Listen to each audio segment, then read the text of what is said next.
Welcome to another episode of the Way of BJJ podcast, where we talk to interesting people about everything Jiu-Jitsu related. So please leave us a 5-star review, as that really motivates us to keep on creating these awesome contents. And we're also currently looking for sponsors, so just imagine that this is where I will be telling people to buy your shit. So as always, please do not listen to this podcast around your kids, as there are foul languages, highly inappropriate analogies, and it's just gonna be a bad day for you. So let's get to the podcast. Just use the Road app. The Road app. Do you use the Road app? Because we just got. I don't use it. You don't use it? I don't use it. After I record, I put the video into LumaFusion. It's a video editing app. And the cool thing about it is that it has a sound isolation plugin in it. Oh, okay. So it fixes it. Yeah, it fixes the sound. Yeah, because I found with Rode, the video was a bit choppy for some reason. Yeah. So run it through. So I would actually highly recommend LumaFusion right now for people that wants to do it, because another thing that I found out is that especially for gi, right? If you're doing like gi videos, these mics are a bit too heavy, and then it doesn't stay on quite as well, right? Yeah. So I found that if you just use the mic, the built-in mic on the phone, right, and then you make sure the room is quiet, and then you use that LumaFusion sound isolation function, and It actually works better. It actually works better, So I've been trying that out. So You notice like BJJ fanatics, they don't even use the microphones. Yeah. Right. Well, they have like a small room. Right. And it's like isolated. yeah. So I mean, if I do that and I use LumaFusion, and then I isolate the sound, then the sound is already better than BJJ fanatics. So I'm not sure what Crazy, I'm not sure what they're doing. I'm like, dude, New technology, the AI. Yeah. Whatever. I know, man. Yeah. But anyways, yeah. So thanks for doing this, Lucas. Yeah, no problem. Yeah, I've been wanting to do the podcast with you for right when I started, but I'm like, I'm gonna wait until there's more people listening to it. So. Yeah, don't worry, man. I would have done it, but I know. we're always I know busy. you would. I know you would. But then it's more on my part. I'm like, man, when I do it, I want it to be beneficial for you guys as well. So I need to build up a bit more of an audience. So. Yeah, thanks. Yeah, I appreciate that. Yeah, I'm happy to be here and happy to talk about whatever. I think that our topic's going to be traveling and competing in jiu-jitsu. Yeah, and I think it's gonna be the because the ADCC just the East Coast trials just happened, right? And that was like I mean, every single trial. I mean, at least North American trials from now on is gonna be the biggest one ever, right? Pretty much. So that was the biggest one to date. Yeah, that's what they keep saying. It's like, oh, it's the biggest one. It's good marketing, to be honest, but Does it yeah, feel it really different? was the biggest one. It does feel different every time. There's more Because you've media been to how there. many trials now? 3 trials, I believe. Okay, so yeah. this is the third one, right? Yeah. So I would imagine the very first one you went to, which was back in what, 2018. So that must have been like very different, eh? I mean, the first Yeah, one, it was in a high school gym, and there was very little media, but there was still a lot of hype. There was still like a lot of the biggest stars there, and I was a brown belt at the time, and I went 2-1, not bad, beat some decent 10 planet guys, Jeremiah Vance. So that's the that was a rubber good guard win. master. Yeah.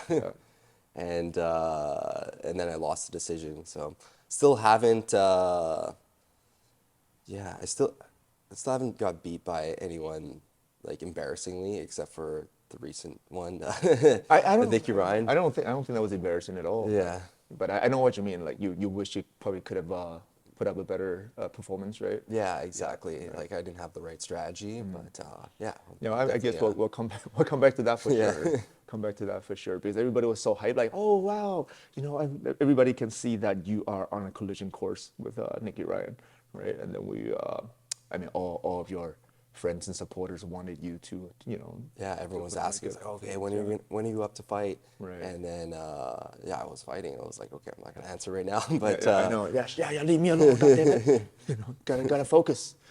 yeah, but yeah, it was on my mind the whole tournament. I was like, okay, I'm probably gonna meet Nicky Ryan. I'm like, I need to formulate a game plan, but in the meantime, I had to think about all the other matches, and yeah, it's kind of tough to. Yeah, you have to take the it right one match at a strategy. time, right? Yeah. Because everybody's tough, right? And then you don't, especially given the rule set, because I think for this ADCC trials, we've seen that you don't really need like the best jiu-jitsu. It's not about having the best jiu-jitsu, right?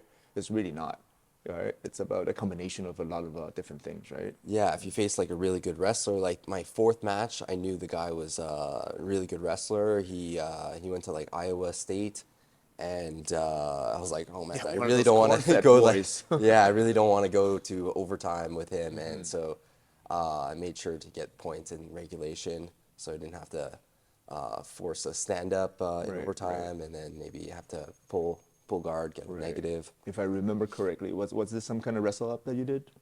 Yeah, just a right. half Yeah. guard sweep. Right.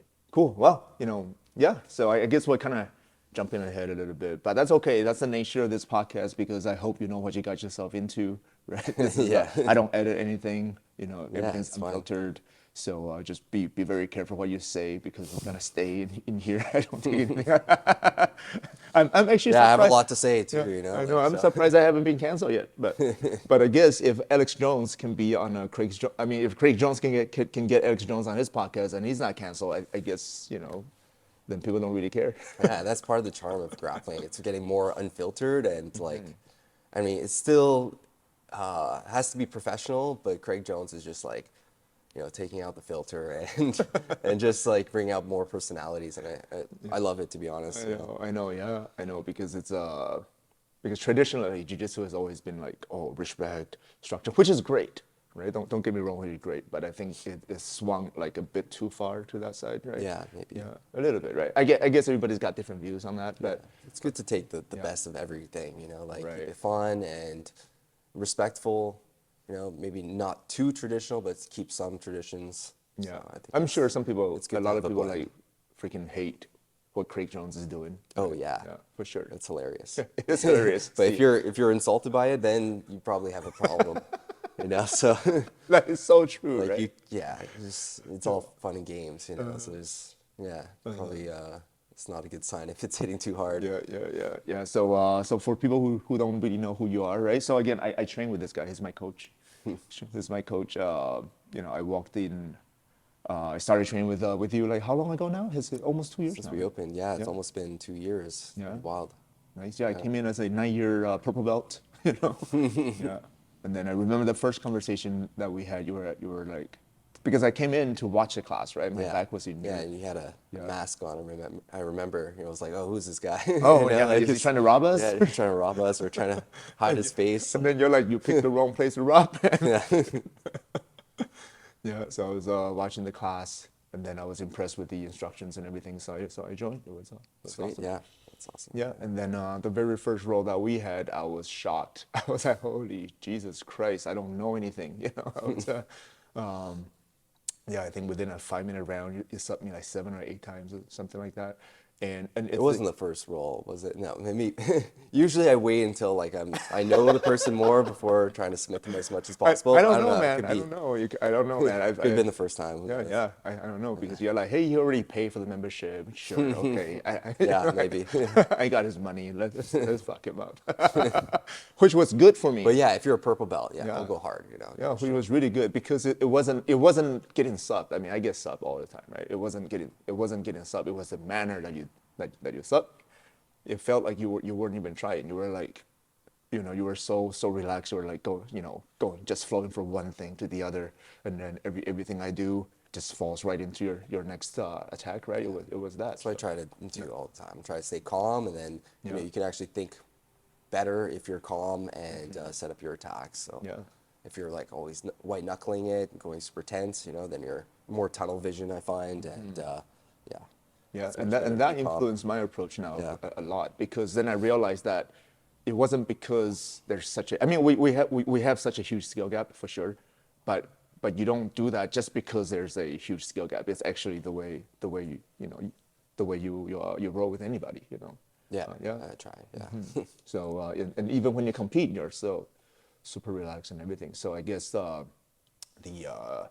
so how much are you competing right now? I know you used to compete, quite a bit, right? Yeah, I like to say I was competing almost every month. And then, yeah, after opening the gym, obviously it's less. And I'm not as motivated to compete that much anymore because I have the experience and I want to just do things that are really motivating to me. Like the next one we're thinking of is the Nogi World. So Paulini is also going to do it, and that's going to be amazing. That's like I can be a Nogi World Champion, so that motivates me. Like I've won a lot of opens, IBJJF opens, ADCC opens, so I want to like keep trying for the next big thing. You know, I medaled at Pans, but yeah, it's never enough, right? You have to, even if I win a world championships, it's still not going to be enough because there's multiple time world champions, and yeah, you have to keep striving to be the best you can and reach for the stars, and then you'll land on the moon. So Yeah. yeah, it's Yeah, because I think they say that process. the rush or the sense of happiness that you get from winning doesn't last nearly as long as like the I guess the disappointment of losing, right? Like, so Yeah, so which means that but the high is so high, I, though, so I, I it's like worth it. yeah, I guess so. But I guess my question is, if you always have to chase the next high and the next high, then ultimately that's probably not the best motivator for, I guess, for staying in jiu-jitsu and perfecting your craft, right? So, what if beyond competition, what is like your greatest motivation for training jiu-jitsu then? To keep growing the school here and keep building a great community in Vancouver, and keep doing cool things within the community. So get to coach. Ideally, I would like to get a high-level athlete competing all over the world, competing at Worlds, um, and I guess that ties into the topic, like traveling for jiu-jitsu. It's so important to get that experience, to travel, just doing like opens first and then doing the worlds. But yeah, that's a big goal of mine, to get like a Nice. high level athlete under me, and not even just like under me, just like as a teammate to help grow the team. Cool. Yeah, because that's another topic I'm pretty interested in discussing as well, right? So it's the Canadian Jiu-Jitsu, really, Yeah. right? So because you are one of the top competitors in Canada for by accolades, by whatever, right? But I'm thinking, like a lot of the top Canadian guys are moving to the U.S. to train right now, right? So we're seeing like Kieran Kachuk, right? P.O. Leclerc goes to B Yeah, team I here think and there, stays more in Montreal right? though. Yeah. And who else? Bunch of guys. Dante Leon. Yeah, Those guys, he's right? permanently Yeah, moved there. Yeah. right. So, which means, do you still consider them Canadian grapplers, or do you think they have Yeah, they I'd like to take all the take the credit? take the credit for the Canadian grapplers because they were bred here, and at least. So yeah, but yeah, it does say something if you stay in Canada and still compete and do really well. It is definitely harder to get like always tough rounds because all the toughest guys, they have their own gyms and they're very busy. So it is hard to always get people together to train. I recently heard Kieran say that I think he's traveling a lot to B team, and he's staying there for longer periods of time.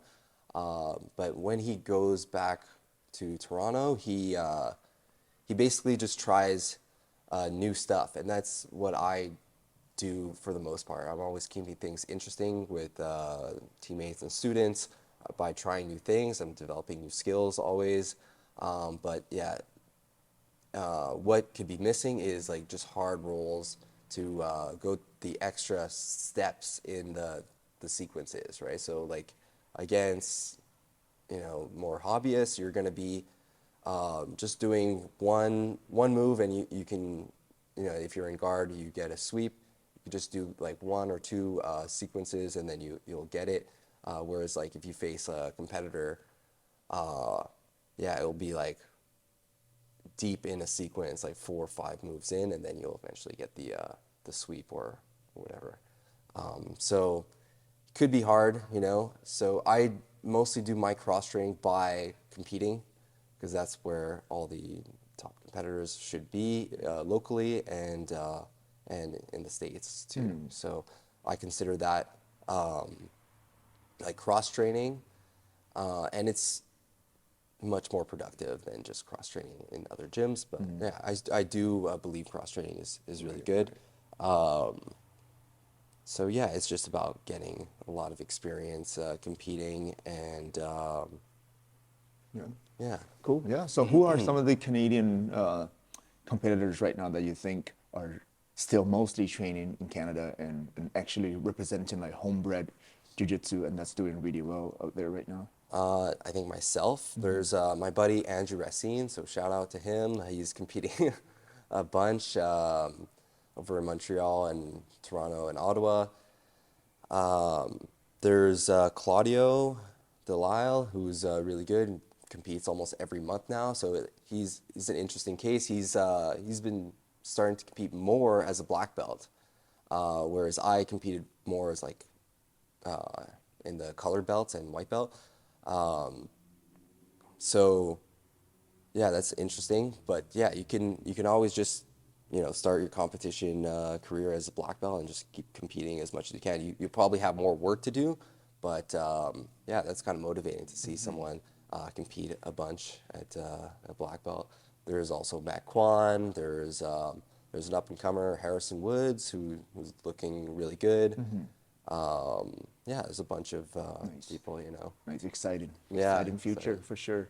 Yeah. So, but does it ever make you wonder, like, or have you ever considered like maybe doing a camp somewhere, like, you know, at one of the famous gyms or whatever for like Yeah. an extended stint? Have you ever? Yeah, so thought I about used that? to do camps all the time before like a major tournament like Pan Am's, Worlds, and it would be great for training. But in hindsight, maybe I would get a bit too burnt out before the tournament. So now I'd rather do a trip just for training. So obviously you would want to go to Austin. There's New Wave, there's B Team. Right now, I think I'm leaning more towards B Team, so I can try to train with Nicky Ryan and get You some revenge fucker. somehow. Yeah, but yeah, and apparently there's a lot of people my weight there, so that'd be pretty cool. Cool. And, That would be so yeah, cool. yeah. Yeah.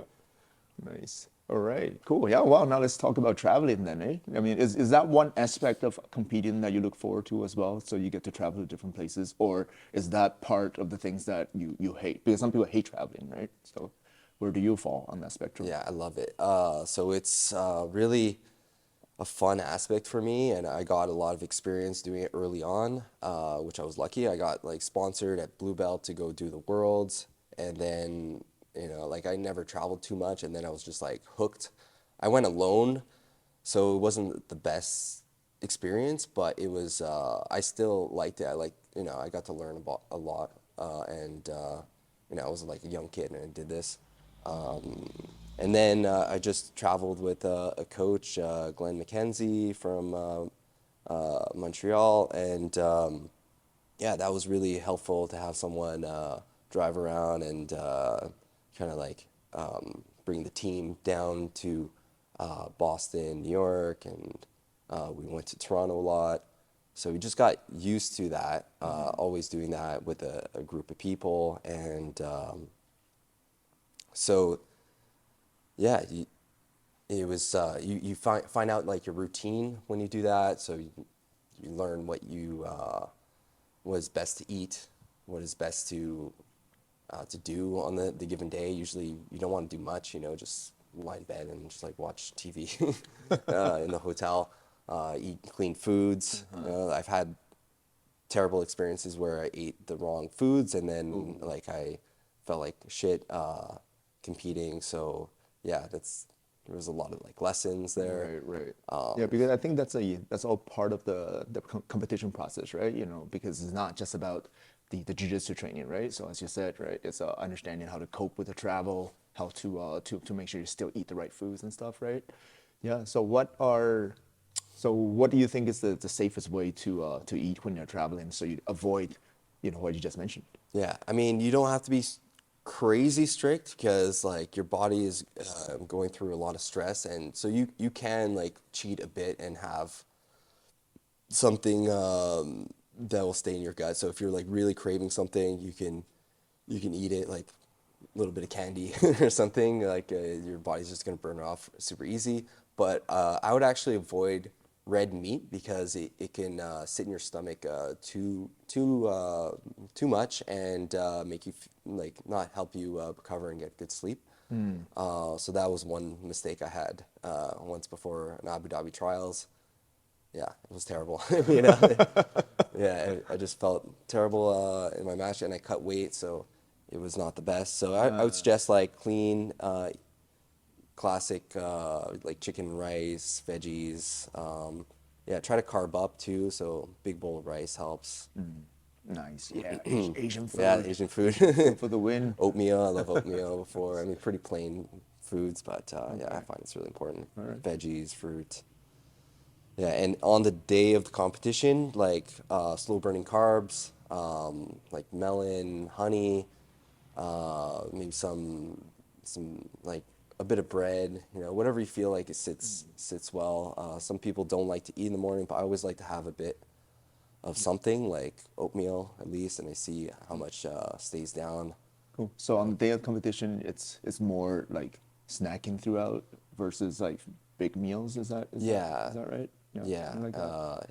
Yeah, if I have the big meal, yeah, it's gonna come out, for sure. For sure. Yeah. And then speaking of not feeling well, right? This time when you went to the East Coast trials, it wasn't the best physically and speaking, right? Yeah. So What happened? I don't know what I had, but I think it was like bronchitis, and I've had it for like a month. I get it almost like every year. And at this time, it was right before the competition, so yeah, F my life. So I felt terrible, and especially when you take a flight, like all the mucus goes up to your nose and ear, so it was all blocked. Couldn't hear for like a day, and then yeah, I just bought a bunch of stuff to try to make myself feel better. The thing that helped the most actually was this like this steam that goes over your face and just like melted the mucus, and it kind of sounds nasty, but yeah, it melted the mucus, and then I got to like blow out a lot of the shit out. But yeah, I just I felt miserable, but on the day of the competition, I always like turn up and yeah, take a scoop of pre-workout and just go, and yeah, it's like it's almost not that bad to be sick because you have like a reason why you would lose, I guess. So like it took away some pressure from some of the matches, but still it's not great for cardio, which you need for an ADCC trials. Yeah. So do you think because I know what you mean, right? It's like if you know that, hey, I have nothing to lose now, right? If I lose, I know I wasn't at my best, so mentally there's less pressure, right? But do you think it's enough? Do you think you would have done better had you been 100%? I was fine. Honestly, I don't think it really changed things. I was like mentally on, and I felt fine. I mean, maybe one of the matches I would have done better and not. I didn't really feel gassed actually. Yeah, just one of the matches, maybe at the end, I almost got caught in a triangle. Right. I was feeling it. Yeah. 3 matches on the day first day, one, right? They won 3 matches. Yeah, the third first match 2. there. Yeah, first 2 matches were pretty quick, right? Pretty quick, like locks. Quick ankle locks, and I planned that. I was like, okay, I need to get quick subs so I can have more rest. So that's a bit of the strategy going into the first rounds. Yeah. For sure. And you want to sub quick, Right. always. Pretty much. Yeah. So then the third match was the one that was the toughest one on day 1, correct? Yeah. Yeah. So what was that match like? Let's walk us through it, because I know you had to come back and win it at the towards the end, right? So It was this guy from 50/50, so he was under Ryan Hall. So I knew he probably had good leg lock defense. I was like, okay, we'll see what happens. I still wanted to just play my game, and so I pulled and then got into the legs, and then I actually put him into 50/50. I was like, okay, let's see what he has. And he had a weird style to defend it, like he was sitting on me. But I find, yeah, he was exposing his back. So I turned it into like a calf slicer, and then I tried to keep taking his back. But he did a good job of basing out. And yeah, but I just kept going, you know, I kept transitioning from position to position, like underneath his base, at his legs. So he was always defending, and I think that's what gave me the edge, you know, just always keeping him defending. But then near the end, like a minute left, he kind of like hopped over and went into the triangle, which I've like usually never happens. And I was probably like, yeah, I was surprised because I was just always going for it. I think I lost a bit of focus, and yeah, I lost patience because I was just trying to come up on a sweep. dude, I was fucking surprised. Yeah. You know, I was watching it with my daughter at that time, right? Yeah. And then my daughter was like, yeah, so now Lucas just doesn't just have to not get his guard pass. And then I was saying, Lucas is not getting his guard fucking pass. And then he jumped into that triangle. I was like, oh shit, what the fuck is Wasn't a going guard on? pass. So. I know, right? Yeah. Yeah.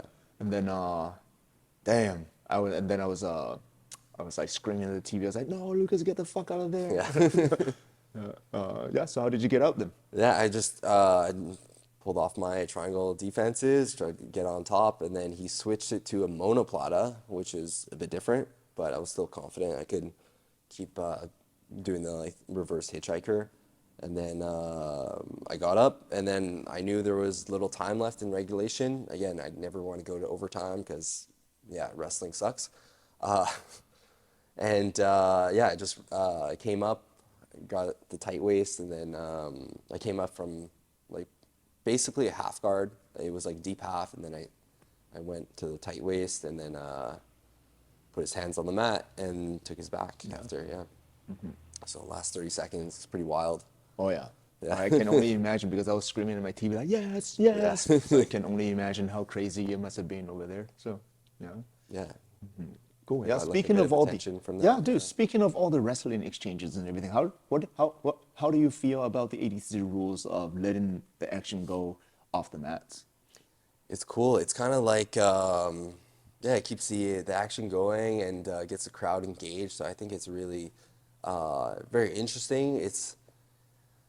Yeah, it reminds me of like, you know, the Wild Wild West, or like if you ever watch like pro wrestling, it's like the Yeah, the action keeps going. yeah, it actually keeps going in the crowd, you Right, know. right. So it's yeah, I know it's some gonna people make it more entertaining. It is entertaining, but I also feel like if they already anticipate the action is going to go off the mats, shouldn't they clear the surroundings? Because this is my point, right?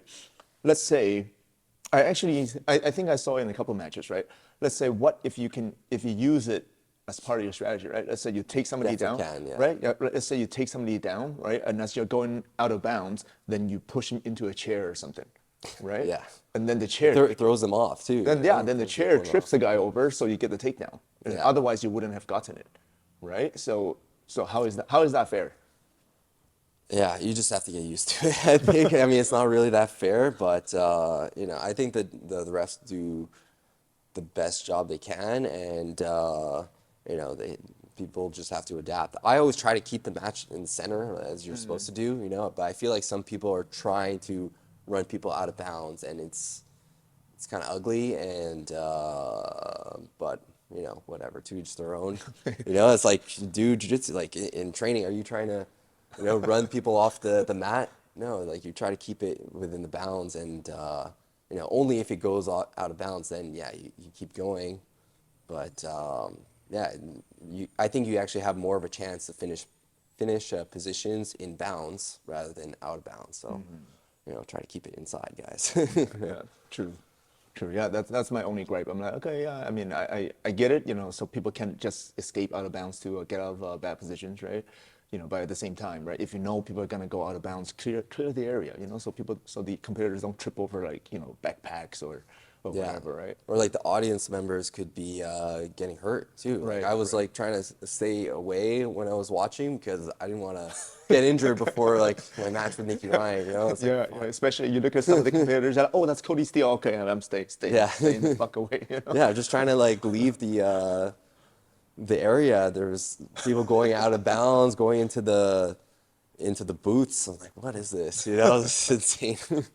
Yeah, it is highly entertaining though, for sure. Yeah, I got carpet burned like on the carpet there. I mean, at least it's carpet, not concrete. But you know, it was annoying. I don't know, concrete would have been cleaner. The carpet, you have no idea. Yeah, it didn't look the cleanest there. Man, sweet. So how did it feel knowing that you're going to day 2? Because that's that would mean you're in the top 32 at that point, right? Yeah. Yeah. What was your best finish before this one?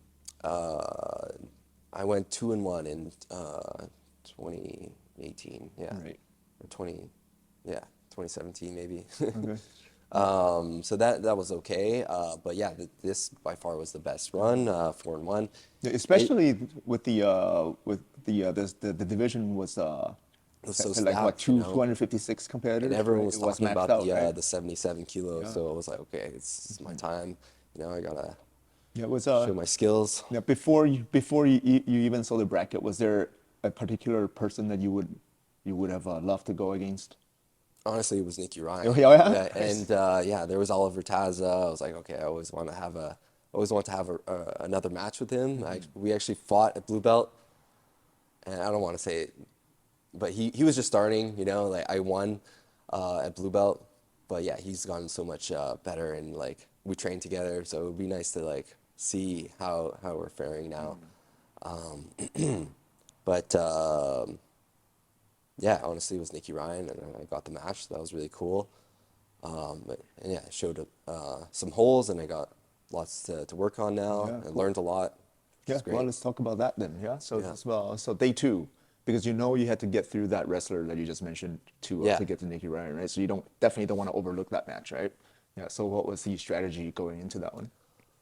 So I saw him. I saw he played like a cagey game. I always stayed back, and then he probably looked at my matches as like everyone should do. You know, watch your opponents, and so I knew it wasn't going to be easy going to the legs, going underneath his base. So I knew I had some like work to do, and yeah, I played my Z guard, and obviously he kept backing away, so I kept pushing the pace. He kept getting warnings, so I was like, okay, that's good for me, you know. So if it did go to a decision, I'll probably get it. So I was just constantly putting the pace, and then yeah, I actually came up and I wrestled up on him. I got the body lock, but then he hit a really good switch out of bounds. And then we reset, and then another, and then when there was points, I actually pulled his leg into a half guard, and then I came up. He tried to get a guillotine, but yeah, I think he was getting more desperate because he wasn't getting any offense, and then yeah, I came up on the half guard sweep, and got my points, and then almost took his back too as he was trying to get up, and then we reset, and then I was just like, okay, I'm just gonna play guard and retain my guard. Yeah. And I was a bit more defensive. I just held, but it was like last 30 seconds. Yeah, good strategy though. Yeah, you don't want to risk it. So when you actually attack, you open up a bit. So I knew he was going to go really hard. So there's no point in going really offensive at that point. Yeah. Yeah, so that was fun. Yeah. Yeah. So after the match, you could see that he was completely dejected. Yeah. As you should be, you know. Right. I mean, yeah, because making it to matters. Yeah, making it to day 2 is already really cool. But of course, you're never satisfied, right? You want to go as far as you can, right? Yeah. Cool. So.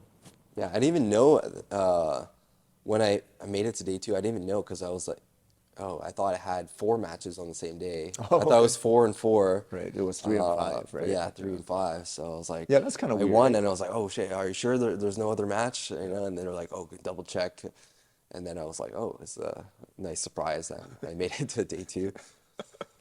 Yeah. Cool. Yeah, and then the Nicky Ryan match. Yeah.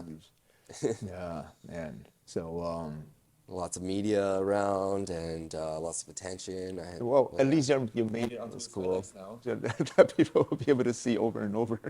Yeah. I keep seeing it on YouTube a bunch and like a bunch of people posting it. Yeah.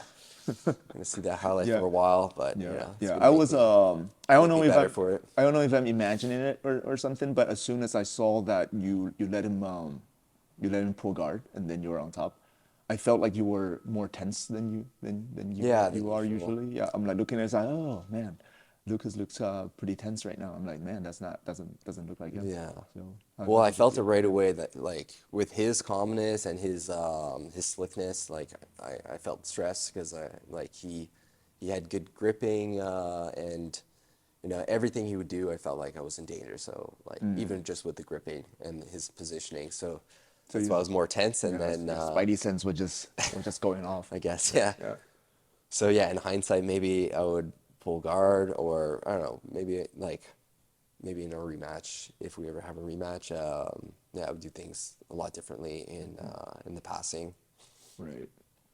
Definitely not like go so hard to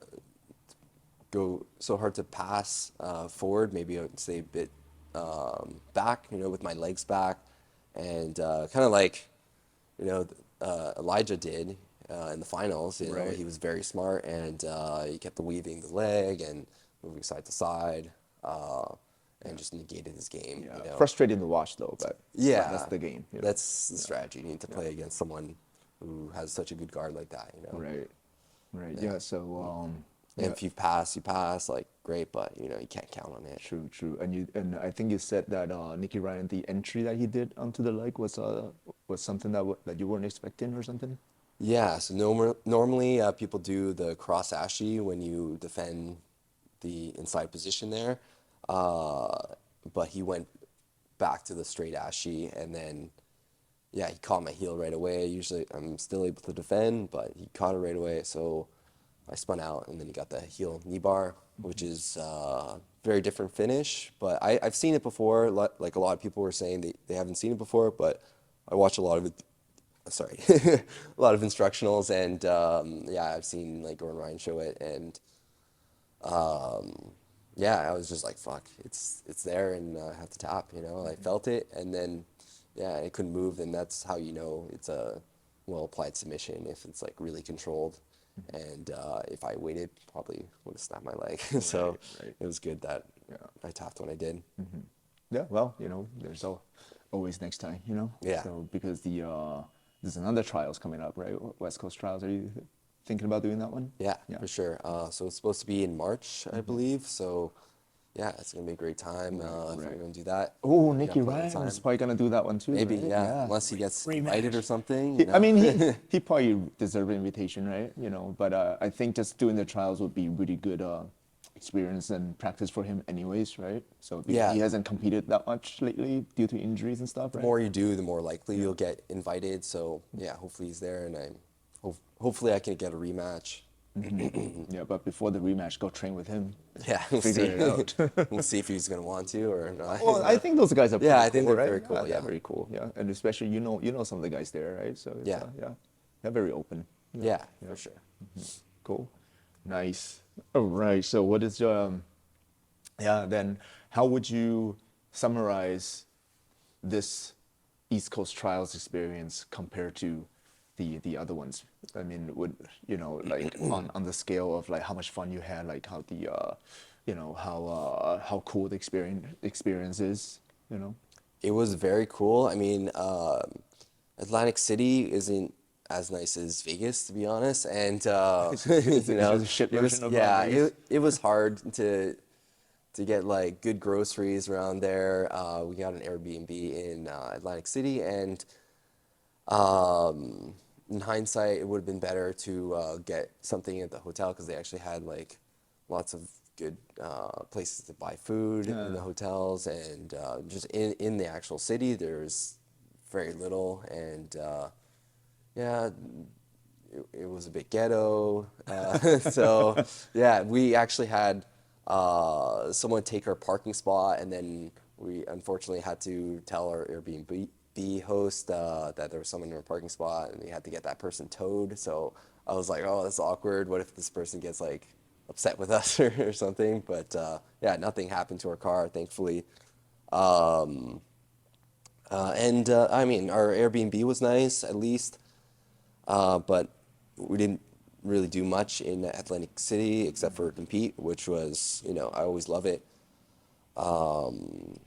So even if it like I was sick and like the city wasn't great, I still like love the experience, you know. At least it's a good story. Right.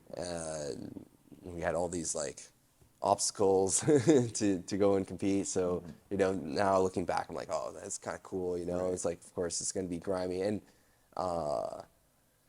yeah, I mean, sometimes fighting is just grimy. So you have to, you know, like embrace it and enjoy the whole experience. Right, because the real traveling was to go to New York afterwards, anyways, right? Yeah, exactly. Yeah, and like we had that plan. I'm like, okay, I know that area is not going to be the best, so yeah, we got to make a trip afterwards. And honestly, that's the best thing about competing and traveling is after the competition, win or lose, like you should always have a good time afterwards, have a great meal, and you know, rest up and try to not think about your results so much, just like, you know, enjoy Right. the rest of the trip. Right, right. And I guess one of the fun things is to think about which academies you want to go visit and stuff too. Yeah, right? Yeah, exactly. So with so many great academies in New York, where do you guys go visit? We went to Studio 1908 with the Meow Bros, Okay. and we Cool. saw It's that. pretty new. It's pretty new, Yeah, right? Yeah. Pauline watches their Instagram, and I watch their Instagram as well, and it's and we like to support the newer businesses as well. So we know how it's like.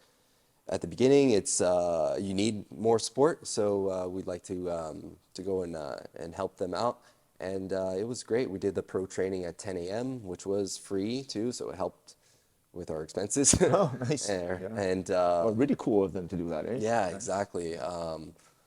And they were super welcoming. We did like an hour and a half of rolling and some specific training as well. And it was a blast, you know. And, you know, I felt, yeah, I felt good, even though I was still tired from the trials, you know. I was, Yeah. you know, muster up enough energy to roll with like high level guys, you know. Did you get to roll with the meows at all? Yeah, both of them. And it's like, Did you put their ankle flexibility to the test and see? Oh, is the legend true? Do they I actually? didn't really get a chance, but I'm kidding. I got in some like positions, but I didn't get to yank on anything. Or maybe I did. I don't know. It's hard to remember sometimes, especially going with like a high level guy. But yeah, it was confusing to go like both of them in the same class because I don't know. I feel like it's part of their strategy to just make you like be confused to know which one you're fighting. Yeah. Did I roll with the same guy twice in a row? Yeah, they have Yeah. a bit of a different style. That day, one of them was a bit more, felt a bit stronger than the other. So I don't know. Like, it was a cool experience, you know. So I highly recommend, you know, traveling in and trying out a gym, you know. And not everyone has a pro training, so I would have paid a drop in if they didn't have free pro training for sure. Yeah, it was a blast. Yeah, I highly recommend it. Cool. Yeah. Sweet. So what's next? What's next for you? Yeah, as I mentioned before, I think we want to do Nogi Worlds, and then February I might do a super fight. So keep updated with that. Are you just are trying- you as excited about the Nogi Worlds as the ADCC? No, actually, yeah.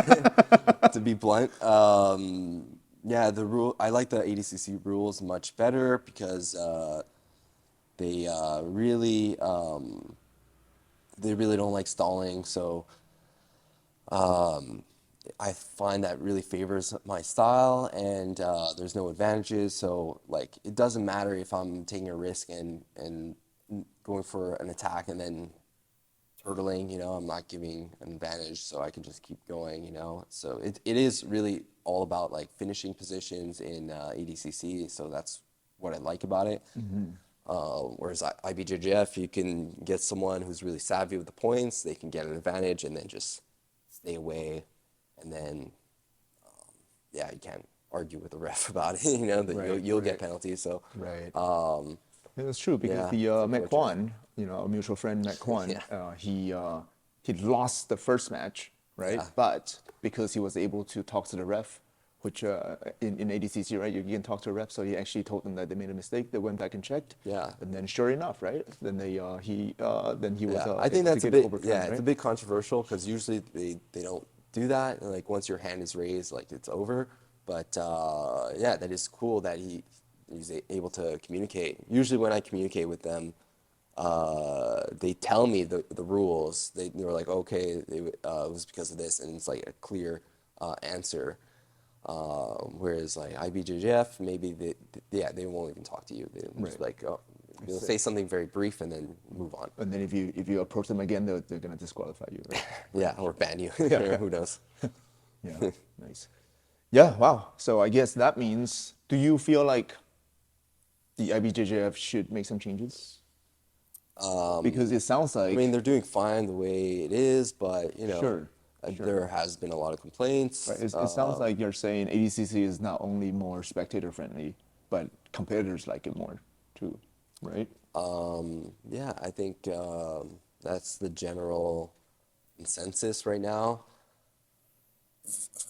For those who are actually doing the ADCC Opens, a lot of friends I have are actually don't want to do the ADCC Opens because of the heel hooks, because they're afraid for their knees, and they're above 30. So I guess I understand that, you know, and they're late in the game with heel hooks. So yeah, it's kind of good that you can save your knees in masters divisions, you know, like people complain about that, but you know, you could just do adult division if you want to do heel hooks. So it's good to have several options, but yeah, the advantages I think are not great, to be honest. Like there has to be more stalling calls, and yeah, the no gi is different. In the gi, I think it makes complete sense, the rule set, but in no gi, I think it has to be changed. Yeah. Okay, cool. Yeah. All right, well, and because your academy, which I train under as well, is called Lapel Arts. Yeah. Right. So obviously you love the gi. That's why Yeah. it's called Lapel Arts. Yeah. Right. So I think you're the best person to ask. A lot of people are saying that no gi is the future. Do you believe that, or? I think it's relevant right now. It's trending right now, and I think in the future, like gi is going to come back. You know, you're going to get Gordon Ryan doing some super fight in the gi, or just doing like a couple years in the gi, and then like it's going to be cool again. You know, so because before the pandemic, pretty much, it was all gi. Like everyone was training gi, and that's where all the highest level guys were, and no gi was still like coming up. Now, after the pandemic, I find everyone was like watching instructionals, you know, updating their systems, and yeah, everyone is liking no-gi more. It's maybe a bit more marketable right now. But yeah, I think it could be a time where gi is more popular again.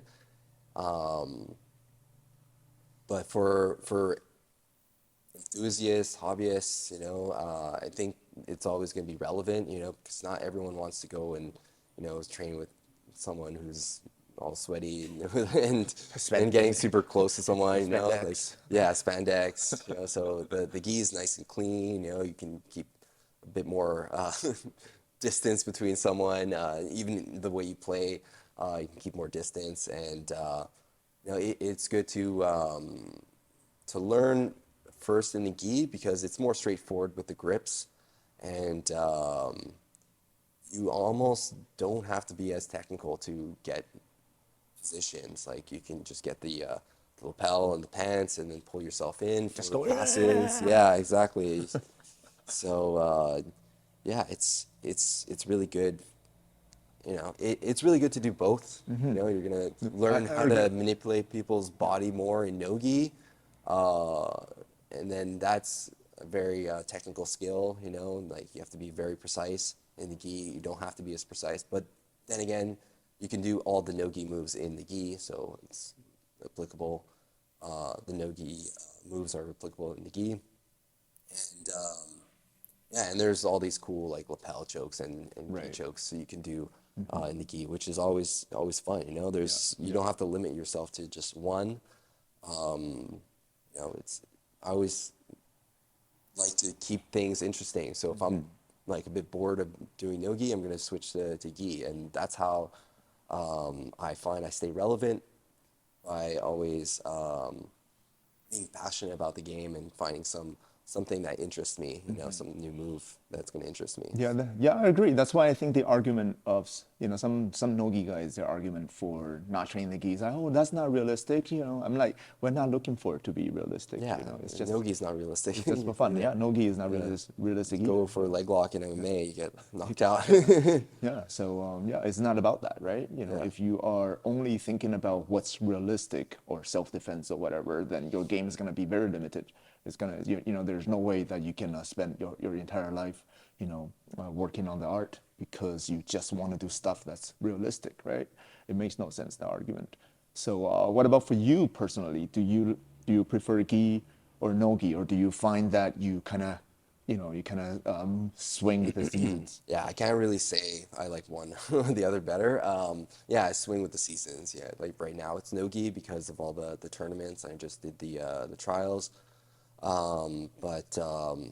Yeah, coming up in the summer, there's gi worlds, and I'm gonna get super motivated for gi worlds. Nice. You know, so I think I just need to get a bit more points, and then I can do the adult gi worlds. Cool. It's gonna be dope, like a dream of mine. Nice. Yeah. That will get you highly motivated. Yeah. Exactly. So do you think you're better in the gi or no gi? I actually have more high level wins, I guess, in no-gi, I think. So, yeah, some people say no-gi, some people say I'm better in the gi. So, I mean, I guess it Depends on who you beat. Who you ask and who I beat, I guess. Yeah. Nice. Yeah. So, because our school does pretty much 50-50, right? Gi and no gi. Yeah. Right? Yeah. So, as far as even with the name, it's still 50-50. I know, right? Yeah, we should. Yeah, but it's good to like promote the gi, I think. Yeah. So, do you see a preference in the students in gi versus no gi, in attendance and stuff like that? In what way? Like yeah, do you the demographic? Yeah, I mean, do you find more people like to train in the gi and more people like to train in no gi? Since we do 50-50, it's a pretty good, you know, statistics right there. It's pretty much 50-50. Oh, really? Now. Yeah. Okay. But maybe we have a bit more people in the gi right now. You know, we'll see. Because it's cold out right now. It's cold. Yeah, maybe.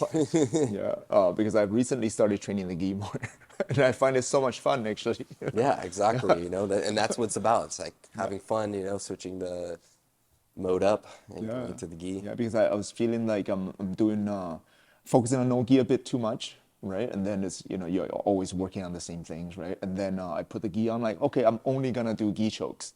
And I'm like, oh wow, you know what? It's a whole different challenge now. You know, it's exactly, and it's so fun. It's so satisfying to get a nice cross choke from mount. You know? Yeah, it's just like, oh man, something about choking. Like Padre Gracie here. Yeah, something about choking the other person with their own clothing. It's just like, you know, nothing beats that rush. And it's easier in a way, you know, to just like get submissions with the cloth. Mm-hmm.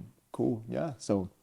How's the school doing right now? You know, it's coming up on 2 years. Years, yeah. So is it where you think it should be? You know, growth wise and. Yeah, for sure. I think the classes are packed. Everyone's having a good time, and we have a lot of competitors as well. So, I think you always want the school to grow more, and so we're always striving to keep growing and. But we're a force to be reckoned with, I think. And you know, if you're ever in town or if you want to come train with us, you know, just shoot us a message, and you have a free intro. So you know, just try out and yeah, meet us and train with us. I try to roll with everyone who comes in here. Yeah, he So have he some does. fun with that. I'm not gonna beat everyone up too, you know. I try- Only me. yeah, yeah, Nice. All right. Sweet. And thank you so much for your time, brother. Yeah, thanks, And, man. we'll do this again soon, Yeah, right? let's do it. Awesome. Thank you. Yeah. So again, so if people want to follow you and find out more about Lapel Arts, what would be the best place to do that? yeah. You can follow me on Instagram. Lucas Wilhan is just my name, and follow our gym Instagram, Lapel Arts. And look us up on our website as well. Google lapelarts.ca or yeah, just Google Lapel Arts. There you go. Canadian Jiu-Jitsu, motherfuckers. Let's go. Yes. Woo.